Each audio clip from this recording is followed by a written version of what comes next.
The perfect apology consists of six distinct components. Now, of course, this varies from expert to expert or person to person or professional to professional. Some professionals say five, some say up to eight. I just put them into the six components that I thought were the most crucial and valid. But anyway, if you master these six components and learn, these are wonderful for learning how to prepare or repair mistakes before they turn into conflicts. All right.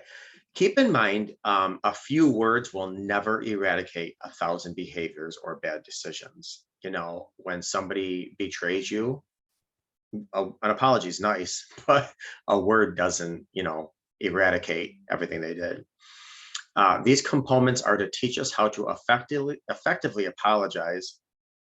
However, more importantly, these components are to teach us how to know and understand an acceptable standard of an apology from someone.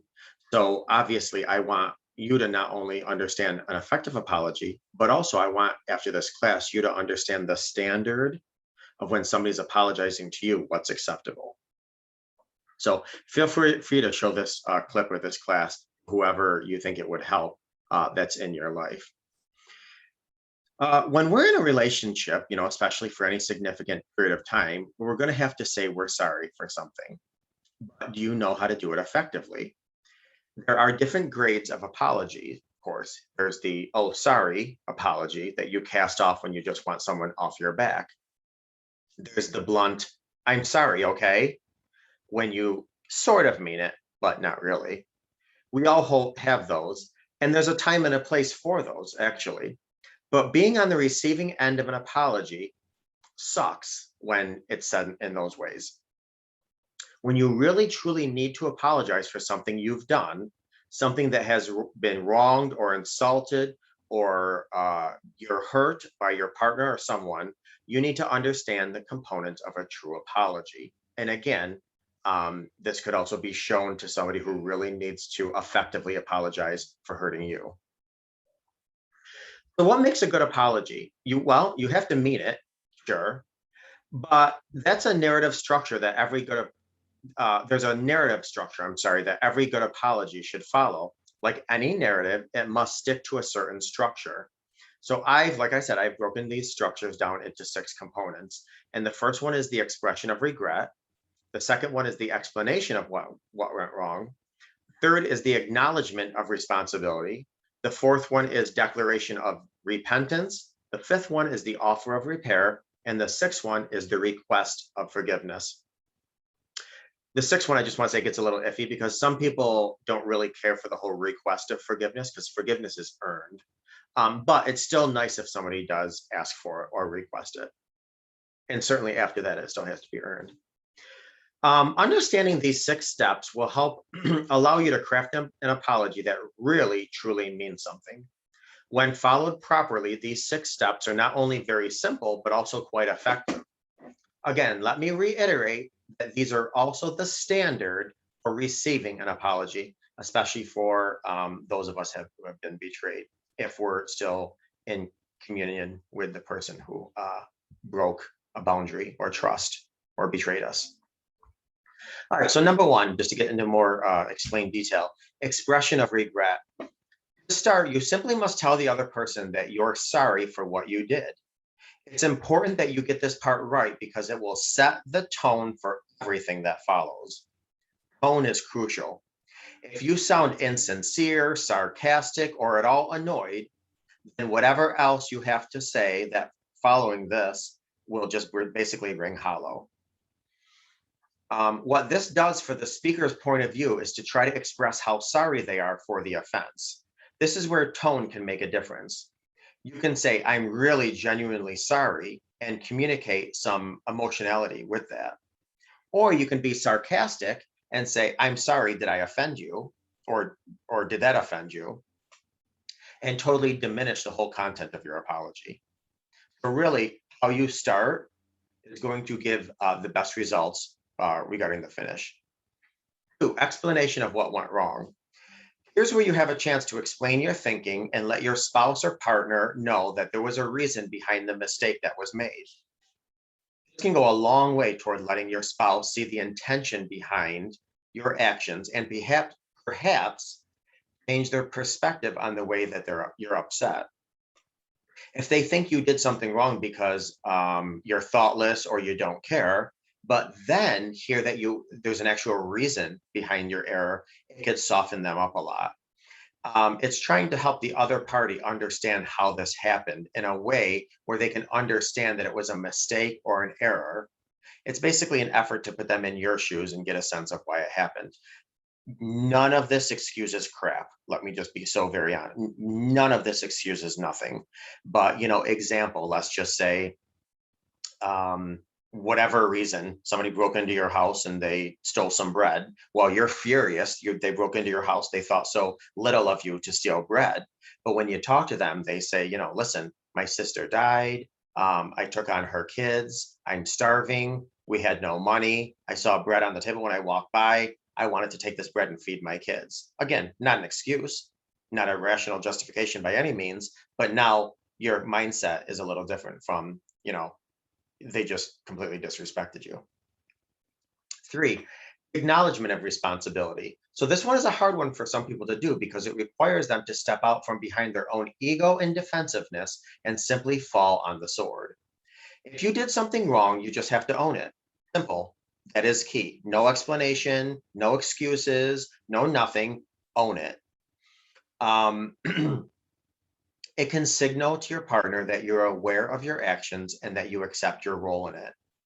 A non-apology or shifting of the blame will only make things worse here. This is saying I was wrong, I did that, and I accept full responsibility of my actions, bar none, no excuses. As opposed to saying something like, the devil made me do it, or A, B, and C. Well, you know what? Bottom line, even if the devil did make you do it, you can still apologize for whatever your role was in it. And if you were completely controlled by the devil, you could still apologize to the person that they're hurting, or have empathy and understand and apologize, let them know that you're sorry, simply that they're hurting. So no matter what, we all have a role in helping somebody's healing. 4, declaration of repentance. Here's where sincerity really comes into play. You have to step up and promise that whatever happened will change and never happen again. It's a promise to not repeat your actions. It's saying, I regret this happened and I've learned my lesson. But if you make that promise, then you have to not do it again. Kids are like super notorious for this. They promise they won't do X, Y, Z, and then 10 minutes later, they're doing it.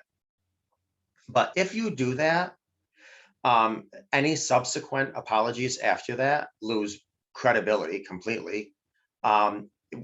Complete credibility with some, and with others completely obliterate the possibility of any future apology being accepted.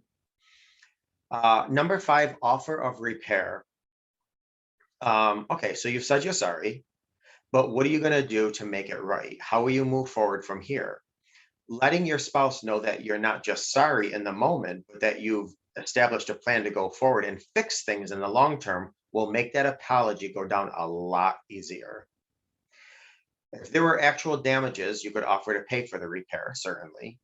But if there were emotional damages, then whatever you need. I don't care if it's a dozen roses every night, a box of chocolates every other Wednesday for the next 5 years, that needs to happen without excuse, without falter. Hands down. In all seriousness, whatever is needed from the person that was offended or affected by somebody's behavior, that should be done. No excuse. When offers of reparation and consistency marry, acceptance of an apology becomes easier. And I'm going to repeat that. When offers of reparation and consistency marry, acceptance of the apology becomes easier. I'm not going to go on with that, but feel free to rewind if you want to hear that again, because it is very powerful. Consistency is key. 6, request for forgiveness.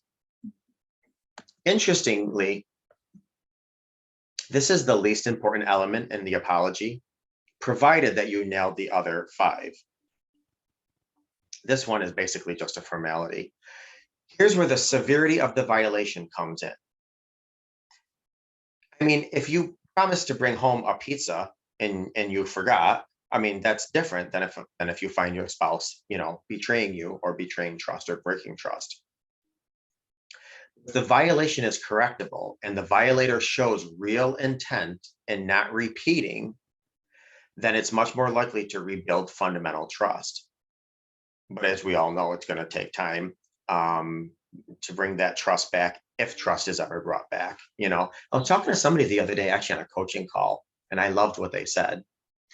They said, my spouse broke trust. They're doing everything in their power to regain that back. They've been consistent. They've been transparent. And it's been a few years. And she said, still in all, I don't trust my spouse, but I don't put my fear of mistrust in my spouse over my trust that God has my life in his hands. And I thought that was pretty profound. So you might not trust your spouse, but put less fear in the lack of trust with your spouse if you're a subscriber to faith, than putting that faith in the fact that you might not know what tomorrow holds, but you do know who holds your tomorrow. I just want to end this class by saying what I believe is 2 make or break details, especially when an apology surrounds betrayal. Number 1, without question, changed behavior. An apology without changed behavior is a disrespect and a waste of time for all parties. Second, consistency, and I can't stress this enough. Consistency.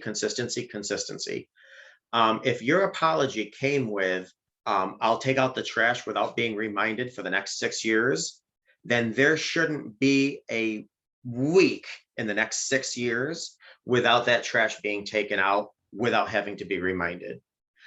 That is going to show someone you mean business. And if somebody feels as if you mean business, it's much easier to digest, accept, understand their apology. And that's one of the first building blocks of moving on and building trust.